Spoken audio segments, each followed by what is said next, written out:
Wow, मेरे boyfriend का कितना प्यारा घर है। अबे ओ नौकरानी, पागल है क्या? दिखाई नहीं देता? इतनी महंगी ड्रेस खराब कर दी, ठीक से झाड़ू लगानी नहीं आती तुझे? आपने इतनी सी बात पर मुझे थप्पड़ क्यों मारा? हाँ तो और क्या करूं? आरती उतारूं तेरी? अरे जब काम करना आता नहीं है तो काम करते क्यों हो? मैंने इतने महंगे कपड़े खराब कर दिए। काम करना नहीं आता किसी के घर में मतलब ये कि काम कर रही हो किसी के घर में तो अच्छे से काम तो करो, वरना ऐसे कौन रखेगा तुम जैसे लोगों को काम पे? देखिए शायद आपको कोई गलतफहमी हो गई है, मैं इस घर में काम करने वाली नहीं हूँ। ओह अच्छा, तो तुम ये बोलोगी कि ये घर भी तुम्हारा ही है और तुम ईशान की कोई रिश्तेदार होगी? नहीं, तुम जैसे लोगों को ना बहुत अच्छे से जानती हूँ। 2-4 महीने किसी के घर में काम क्या कर लेते हो, उस घर को अपना ही समझने लगते हो, है ना? खैर मैं ना तुझसे बात करने में बिल्कुल इंटरेस्टेड नहीं हूँ। अपने मालिक को बुला और बोल कि उसकी गर्लफ्रेंड आई है मिलने। अच्छा, आप ईशान भाई की गर्लफ्रेंड हो?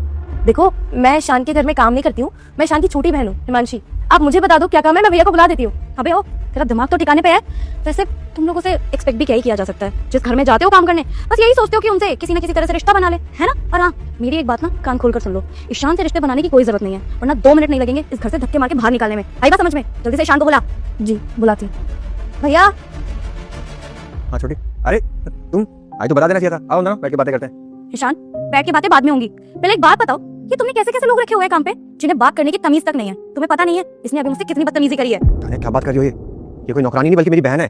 जो अपने मम्मी पापा से प्यार करता है वह चैनल को लाइक और सब्सक्राइब करें। ईशान अब प्लीज तुम भी मत शुरू हो। पहले ये बोल रही थी कि तुम इसके भाई हो और अब तुम बोल रहे हो कि ये तुम्हारी बहन है। देखो मैं मानती हूँ कि तुम लोगों की मदद करते हो, बहुत हेल्पफुल हो और बहुत दयालु हो, लेकिन इसका मतलब ये नहीं है कि तुम अपने घर के नौकरों से अपना रिश्ता जोड़ने लगोगे। अरे तुम्हें पता नहीं है ये छोटे लोग ना इसी मौके की तलाश में होते हैं कि जिस दिन मौका मिलेगा सर पे चढ़ के बैठ के नाचने लगेंगे ये। तान्या मैं सच बोल रहा हूँ, मजाक नहीं कर रहा हूँ। अरे सच में मेरी बहन है। अच्छा, अगर ये तुम्हारी बहन है तो नौकरों की तरह इस घर में झाड़ू क्यों लगा रही है? क्यों? जिस घर में रहते हैं उस घर में साफ सफाई करना क्या नौकरों का ही काम होता है? मैं इस घर में रहती हूँ और मुझे अपने घर की साफ सफाई करना पसंद है, इसलिए मैं यहाँ झाड़ू लगा रही थी। ईशान ये क्या बोल रही है यार? ये जो भी बोल रही है सच बोल रही है। और आज जो मैंने तुमको घर बुलाया था ना, इसी से मिलने के लिए बुलाया था ताकि मेरी छोटी बहन तुमको पसंद कर सके और हमारी शादी के बाद आगे बढ़ सके, लेकिन तुमने तो सारी किए कराए पे पानी फेर दिया। क्या तुमने इनसे मिलने के लिए मुझे बुलाया था? तो देखो हम सो सॉरी, मुझे सच में लगा कि तुम झाड़ू लगा रही हो तो इस घर की मेड होगी। सो सॉरी, मुझे माफ कर दो, मुझे तुमसे बदतमीजी नहीं करनी चाहिए थी। अच्छा, तो अगर मैं इस घर की सच में मेड होती तो ये हक आपको किसने दिया कि आप एक मेड से इस तरह बदतमीजी से पेश आ सकती थी? मैंने तुमको पसंद किया था, लेकिन मुझे नहीं पता था कि तुम इस टाइप की लड़की निकलोगी। तो तुम्हें लोगों से बात करने की तमीज नहीं है यार। तुम घर आके मेरी बहन से बदतमीजी कर रही हो और तुम चाह रही हो कि आगे कुछ बात बन सके। अब तो मुझे बिल्कुल नहीं लगता कि हमारी कोई बात बनेगी भी। मुझे लगता है कि हमारे रिश्ते को नहीं तोड़ना पड़ेगा। ईशान ये क्या बोल रहे हो तुम ऐसे कैसे रिश्ता तोड़ सकते हो? छोटी सी तो बात थी।